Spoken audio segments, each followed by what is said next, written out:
Palavra da Verdade, com Hernandes Dias Lopes. Irmãos amados, vamos abrir a palavra de Deus no livro de Apocalipse, capítulo 9. Apocalipse, capítulo 9.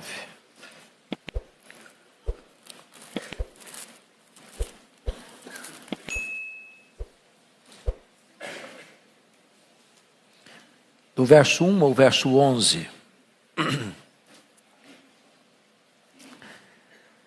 Está escrito: o quinto anjo tocou a trombeta, e vi uma estrela caída do céu na terra.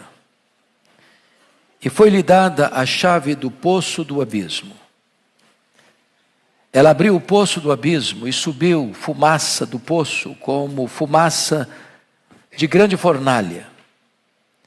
E com a fumaceira saída do poço escureceu o sol e o ar. Também da fumaça saíram gafanhotos para a terra. E foi-lhes dado poder como que tem os escorpiões da terra. E foi-lhes dito que não causassem dano à erva da terra, nem a qualquer coisa verde, nem a árvore alguma. Então somente aos homens que não têm o selo de Deus sobre a fronte. Foi-lhes também dado não que os matassem, e sim que os atormentassem durante 5 meses. E o seu tormento era como o tormento de escorpião quando fere alguém. Naqueles dias os homens buscarão a morte, não a acharão. Também terão ardente desejo de morrer, mas a morte fugirá deles. O aspecto dos gafanhotos era semelhante a cavalos preparados para a peleja. Na sua cabeça havia como que coroas, parecendo de ouro, e o seu rosto era como o rosto de homem. Tinham também cabelos como cabelos de mulher. Os seus dentes eram como dentes de leão. Tinham couraças como couraças de ferro. O barulho que suas asas faziam era como barulho de carros, de muitos cavalos, quando correm a peleja. Tinham ainda cauda, como escorpiões e ferrão.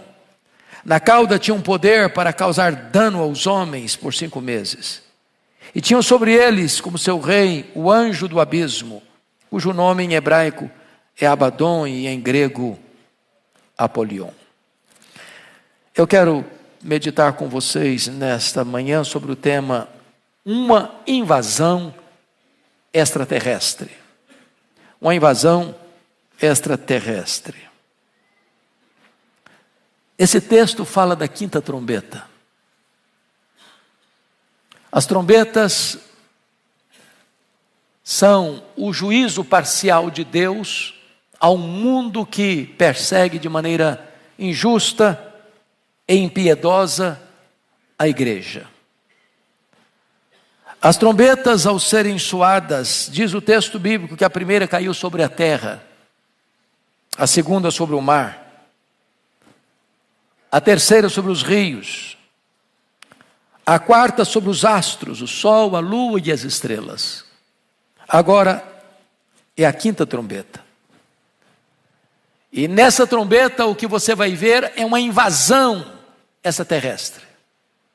O que você vai ver é um ataque assombroso de seres malignos que vão causar muito sofrimento aos homens.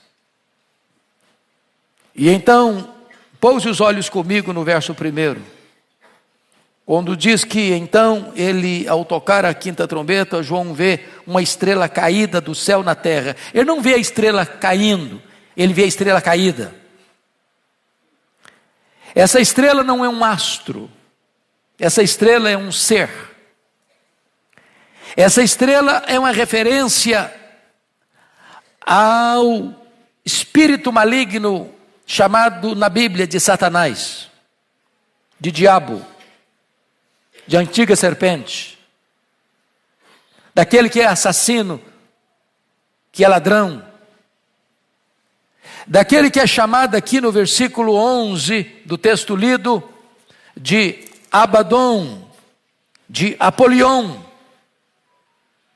Esta estrela caída é o líder desta horda de demônios que vão sair do poço do abismo e vão atormentar os homens. E o texto vai nos informar então que foi-lhe dada a chave do poço do abismo. Notem que ele não tem a chave. O diabo não manda nem no inferno. Quem manda no inferno é o Senhor Jesus. Quem tem as chaves da morte e do inferno é o Senhor Jesus. Mas aqui esta chave lhe é dada, lhe é concedida. Em outras palavras, meus irmãos, o diabo é um ser poderoso, sim. A Bíblia diz que nós não podemos ignorar os seus desígnios. Porém, ele tem seu poder limitado. Ele só pode exercer esse poder se esse poder lhe for dado. Ele só pode ir até onde Deus o permite ir e nem um centímetro a mais. Mas lhe foi dada a chave do poço do abismo.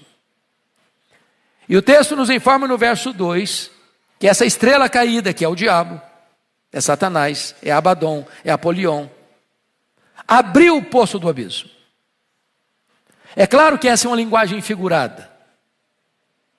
É claro que você não deve entender como um poço profundo, que tem uma tampa de ferro, e alguém vai lá e destranca, quebra o cadeado, ou abre o cadeado, e abre o poço, e então começa. Não, é uma linguagem.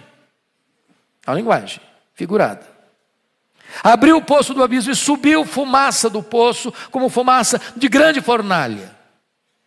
E com uma fumaceira saída do poço, escureceu-se o sol e o ar. Em outras palavras, esses seres malignos que vão sair do abismo, são demônios, são espíritos de trevas. É por isso que o diabo é o príncipe das trevas. É por isso que o reino dele é um reino das trevas.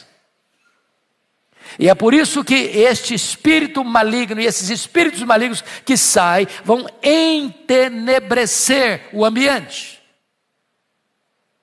E é isso que os espíritos malignos fazem. Eles colocam venda nos olhos. Eles produzem cegueira espiritual. O diabo cegou o entendimento dos incrédulos.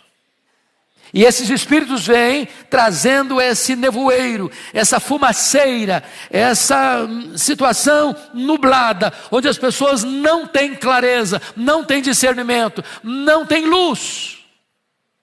Não é isso que o mundo vive hoje. As pessoas estão escravas de uma cegueira espiritual, de uma mente obtusa, de uma incapacidade de lucidez para entender claramente as coisas, os acontecimentos.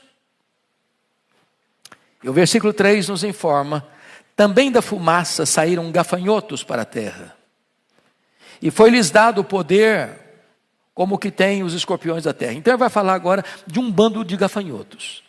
O gafanhoto é um inseto terrível, que por onde ele passa, ele destrói tudo. O gafanhoto tem a capacidade de comer e defecar ao mesmo tempo. E ele passa por uma lavoura, ele passa por um pomar, e ele deixa apenas os caules. Tudo é devastado. Folhas, frutos, tudo é destruído. E então, agora, numa linguagem pictórica, o texto vai dizer que esses gafanhotos, eles recebem o poder como tem os escorpiões da terra. Então são gafanhotos que não são gafanhotos, são demônios. São gafanhotos que parecem escorpiões. E o escorpião tem um veneno perigoso. Ele pica, e provoca muita dor, provoca muito sofrimento.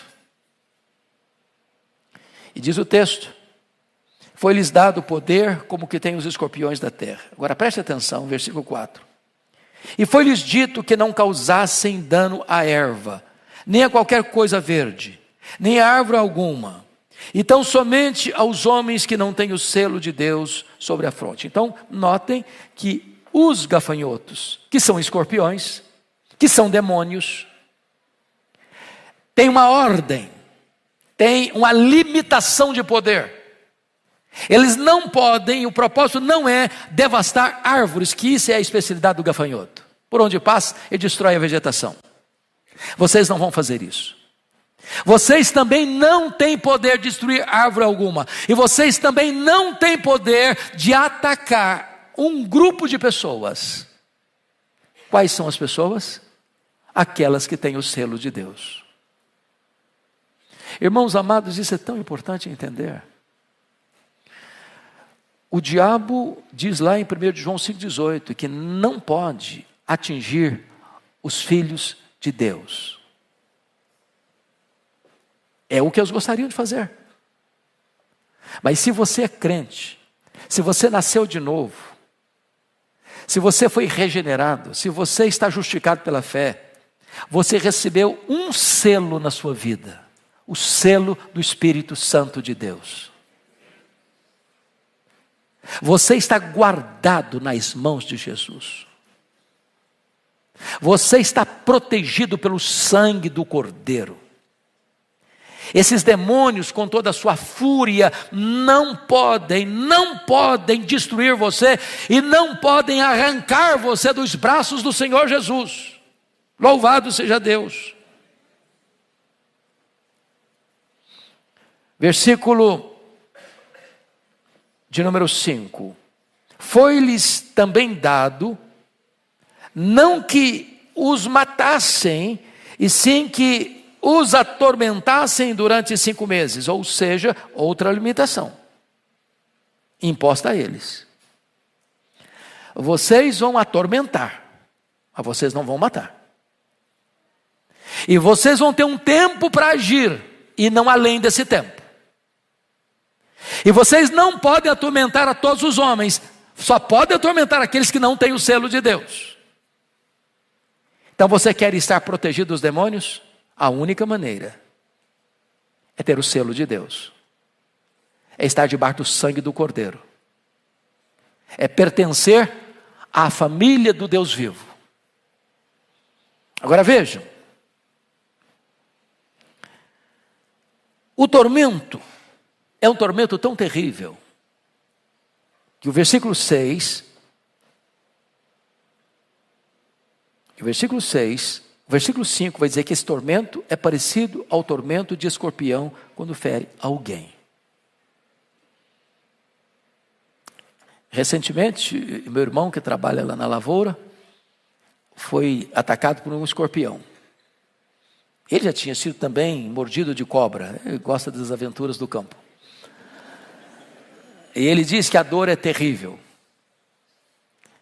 E o que o texto está dizendo é que o tormento que esses demônios vão provocar nas pessoas é um tormento parecido, semelhante ao de um escorpião. Agora, notem comigo se nós não estamos vivendo numa geração atormentada, sem paz. As pessoas têm saúde, mas não têm paz. Elas curtem a vida nas baladas, nos folguedos, nas aventuras, mas não têm paz. Elas fazem viagens, elas se hospedam em hotéis ricos, luxuosos, mas não têm paz. Elas frequentam os ambientes mais badalados, mas elas não têm paz. Elas têm muito dinheiro e têm muito luxo, muito conforto, mas elas não têm paz. Vivemos numa sociedade atormentada. Atormentado como alguém que acabou de ser picado por um escorpião, sentindo dores. Versículo de número 6 mostra para nós até que ponto chega esse tormento, essa inquietação, essa perturbação, essa dor. Vamos ler o versículo 6, por favor, ponha na tela. Versículo 6, toda a igreja comigo. Naqueles dias, os homens buscarão a morte e não a acharão. Também terão um ardente desejo de morrer, mas a morte fugirá deles. Vamos entender isso aqui, irmãos, para não chegarmos à conclusão equivocada. Não é que a pessoa vai tentar morrer e não conseguir. É claro que se um cidadão se jogar na frente de um caminhão de 30 toneladas a 100 por hora, ele não vai sair arranhado, não. Ele vai sair arrebentado. Ele não vai sair, ele vai ficar. Vai morrer. É claro que se o cidadão subir no mais alto prédio de São Paulo e pular lá de cima, ele vai morrer. É claro que vai morrer. É claro que se alguém dependurar uma corda num caibro forte e dependurar-se na corda, ele vai morrer. É claro que se alguém tomar um veneno, um arsênico, ele vai morrer. Mas não é disso que o texto está falando. Não é disso que o texto está falando. O que o texto está falando é que essa dor é tamanha, que ainda que a pessoa tire a própria vida, essa dor não vai cessar. Porque um dos maiores embustes do suicídio é este. Uma pessoa quando flerta com a morte, uma pessoa quando paquera o suicídio, uma pessoa que pensa em tirar a vida, porque ela está tão angustiada, tão desesperada, tão aflita, tão angustiada, como alguém que acabou de ser picado por um escorpião está sentindo dores, ela pensa que ela vai acabar com aquela dor, ela vai interromper aquele sofrimento, vai cessar aquela situação, e não cessa. Nem toda a eternidade será suficiente para ele parar de sofrer, porque ele vai pular não apenas nos braços da morte, ele vai pular no braço do abismo da condenação eterna. Esse sofrimento não vai acabar. Então, a partir do verso 7, João vai receber a revelação divina das características dessa invasão extraterrestre e das marcas desses seres malignos que estão atormentando a sociedade. Primeiro, veja comigo o versículo 7. Põe na tela para nós lermos. O aspecto, toda a igreja, o aspecto dos gafanhotos era semelhante a cavalos preparados para a peleja. Na sua cabeça havia como que coroas, parecia de ouro, e o seu rosto era como o rosto de homem. Então, veja bem, é gafanhoto, que vira escorpião, que agora tem aparência de cavalo de guerra, e mais, nesse gafanhoto, que é escorpião, que é cavalo, tem na cabeça o quê? Uma coroa. Que não é de ouro, porque o diabo é um farsário, é um mentiroso. O que ele tem? Uma coroa parecendo de ouro. E o que significa coroa? Significa comando, controle, domínio. É por isso que o versículo 11 diz que tinham sobre eles como seu rei. No império das trevas tem um rei. E ele reina, e ele faz, porque ele recebeu o poder para fazê-lo. Ele não tinha as chaves do abismo, as chaves lhe foram dadas. Ele é uma estrela caída, ele é um ser vencido, ele já é um ser derrotado. Jesus já esmagou a cabeça da serpente na cruz do Calvário. A vitória nossa já é garantida e selada pelo sangue do Cordeiro. Mas ele recebe poder. A Bíblia fala do Espírito que agora atua nos filhos da desobediência. A Bíblia diz que o homem, antes da sua conversão, ele faz a vontade da carne, ele faz a vontade dos pensamentos, e ele anda segundo a potestade do príncipe do ar. Ele anda debaixo do controle, da escravidão desse ser maligno. Mas o texto diz outra informação sobre ele. Não só tem controle, não. O seu rosto é como o rosto de homem. Então, vai criando aí a imagem desse ser. É figura de linguagem, isso é símbolo.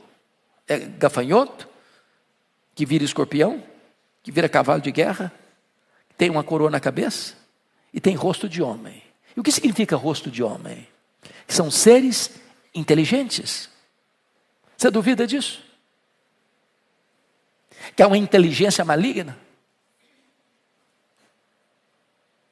E a Bíblia diz que nós devemos ficar firmes contra as ciladas do diabo. A palavra cilada lá no hebraico, no grego é metodeia, de onde vem a nossa palavra métodos, estratégia, estratagema. Você tem alguma dúvida que o diabo estuda a sua vida? Que ele conhece os nossos pontos fortes, os nossos pontos fracos? Que para cada pessoa ele usa um arsenal diferente? Laços e armadilhas diferentes. Tem inteligência. E Paulo vai nos informar que nós não podemos ignorar os desígnios de Satanás. Não entre nessa luta de cara limpa, não. Não entre confiado na sua força, não. Nós precisamos de toda a armadura de Deus. Nós precisamos do revestimento do poder de Deus. Mas prossigamos a leitura no verso 8. Vamos ler todos juntos. Toda a igreja. Tinham também cabelos como cabelos de mulher, e seus dentes eram como dentes de leão. Então, tem inteligência. Cabelos de mulher aqui tem a ver, irmãos, com os cultos pagãos. Os cultos pagãos tinham cerimônias religiosas que misturavam com promiscuidade sexual, com verdadeiros bacanais, onde as mulheres tomadas por espíritos malignos, elas esvoaçavam a sua cabeleira em danças de sensualidade. Quando diz que tem cabelos de mulher, está querendo dizer que esses espíritos também promovem a sensualidade desbragada, a prostituição, a promiscuidade sexual de toda ordem. E nós vivemos hoje numa sociedade pansexual, da idolatração do corpo, da coisificação do sexo, da banalização daquilo que Deus intentou ser uma prática santa dentro dos limites do casamento. Mas tem mais. Versículo 8 diz que os seus dentes são como dentes de leão. Significa o quê? Que esses espíritos são destruidores. E ele usa o leão porque o leão é o rei da selva. É o animal mais temido. Dificilmente uma presa consegue sair das garras do leão e dos dentes do leão. E é curioso isso no mundo animal. Tem hora que você fica torcendo para o animal mais fraco escapar das garras do animal mais forte.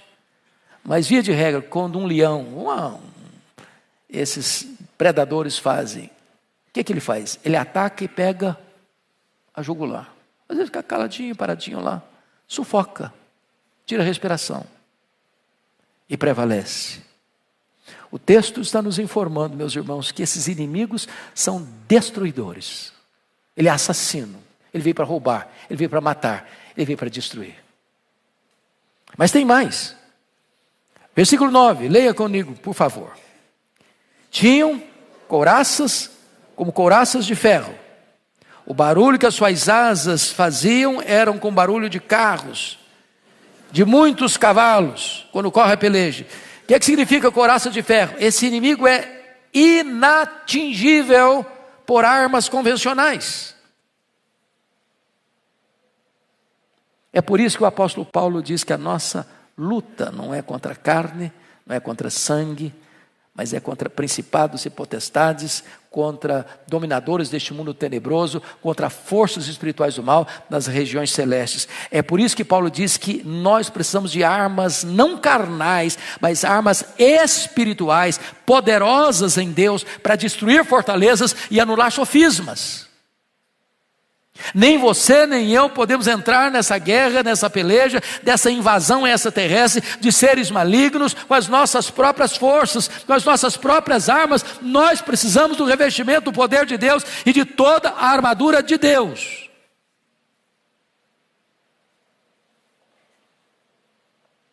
Versículo 10. Toda a igreja, por favor. Tinham ainda cauda como escorpiões e ferrão. Na cauda tinha um poder para causar dano aos homens por 5 meses. Então, esses escorpiões são seres malignos, tinham um poder para causar dano, para causar sofrimento aos homens. E nós vivemos nessa geração atormentada. Mas o que é importante entender? Primeiro, quem está no controle é Deus. Quem é que dá a chave para a estrela caída? É Deus. Quem põe limites nesses seres malignos? É Deus. Quem está dizendo que esses seres malignos que estão provocando sofrimento e danos aos homens não podem, não conseguem, não têm autorização para afligir aqueles que têm o selo de Deus? É Deus. A sua vida, a minha vida, a nossa vida está nas mãos de quem? De Deus. Então, por favor, leia comigo em voz bem clara o versículo 4, por favor, toda a igreja comigo. Toda a igreja comigo. E foi-lhe dito que não causassem dano à erva da terra, nem a qualquer coisa verde, nem a árvore alguma, e tão somente aos homens que não têm o selo de Deus sobre a sua fronte. O selo de Deus. Que selo é este? Que selo é este? Vá comigo, por favor, para Efésios capítulo 1. Vamos entender esse selo. Eu já encerro com essas duas análises a seguir. Efésios capítulo 1. Versículos 13 e 14. Toda a igreja, por gentileza. Em quem também vós, depois que ouvistes a palavra da verdade, o evangelho da vossa salvação, tendo nele também crido, fostes selados com o Santo Espírito da promessa, o qual é o penhor da nossa herança, até o resgate da sua propriedade, em louvor da sua glória. Você, meu irmão, que creu no Senhor Jesus, está selado com o Espírito Santo da promessa. Você agora é propriedade exclusiva de Deus. Você agora pertence a Deus. Deus tem zelo pela sua vida a ponto de você ser considerado a menina dos olhos de Deus. Ninguém pode tocar em você sem que Deus saiba, sem que Deus permita, sem que Deus tenha um propósito. A sua vida está segura nas mãos de Deus. Mas vamos dar uma olhadinha ainda, por favor, em João capítulo 10. João capítulo 10, por gentileza, vamos ler juntos. Versos 27 a 29. Toda a igreja comigo. As minhas ovelhas ouvem a minha voz. Eu as conheço e elas me seguem. Eu lhes dou a vida eterna. Jamais perecerão e ninguém as arrebatará da minha mão. Aquilo que meu Pai me deu é maior do que tudo. E da mão do Pai ninguém pode arrebatar. Você está seguro, irmão. Você não tem que viver perturbado, desesperado, atormentado com essa ideia de que os demônios estão fazendo e acontecendo. Estão mesmo fazendo e acontecendo por permissão divina. Mas você que pertence a Jesus está protegido e guardado nas mãos do Senhor Jesus. Finalmente, vamos comigo para Apocalipse capítulo 13. Apocalipse capítulo 13, está fazendo uma menção aqui do anticristo, o homem da iniquidade, o filho da perdição. E a Bíblia vai falar de como é que vai ser o governo dele. Então vamos começar a leitura com versos 7 e 8, comigo, Apocalipse 13, 7 e 8. Foi-lhe dado também que pelejasse contra os santos e os vencesse. Deu-se-lhe ainda autoridade sobre cada tribo, povo, língua e nação. E adorá-la-ão todos os que habitam sobre a terra, aqueles cujos nomes não foram escritos no livro da vida do Cordeiro, que foi morto desde a fundação do mundo. A pergunta é: quem vai adorar a besta? Quem vai adorar o anticristo? A Bíblia diz: todos os que habitam sobre a terra, todos aqueles cujos nomes não foram escritos no livro da vida do Cordeiro. Ou seja, todo aquele cujo nome foi escrito no livro da vida do Cordeiro, esses não vão adorar o anticristo. Sabe o que significa isso, irmão? Nenhuma ovelha de Jesus Cristo, por mais tenra que ela seja, vai se curvar ao anticristo. Jesus não vai perder nenhuma das suas ovelhas para o anticristo. O diabo não tem poder de afligir aqueles que são de Deus, selados com o Espírito Santo, cujo nome está escrito no livro da vida. Nós temos segurança plena e absoluta. Esse é o Deus a quem servimos. Este é o Deus a quem adoramos. Este é o Deus que esta igreja tem pregado há tantos anos e há de continuar pregando até que Jesus volte. Que Ele nos abençoe.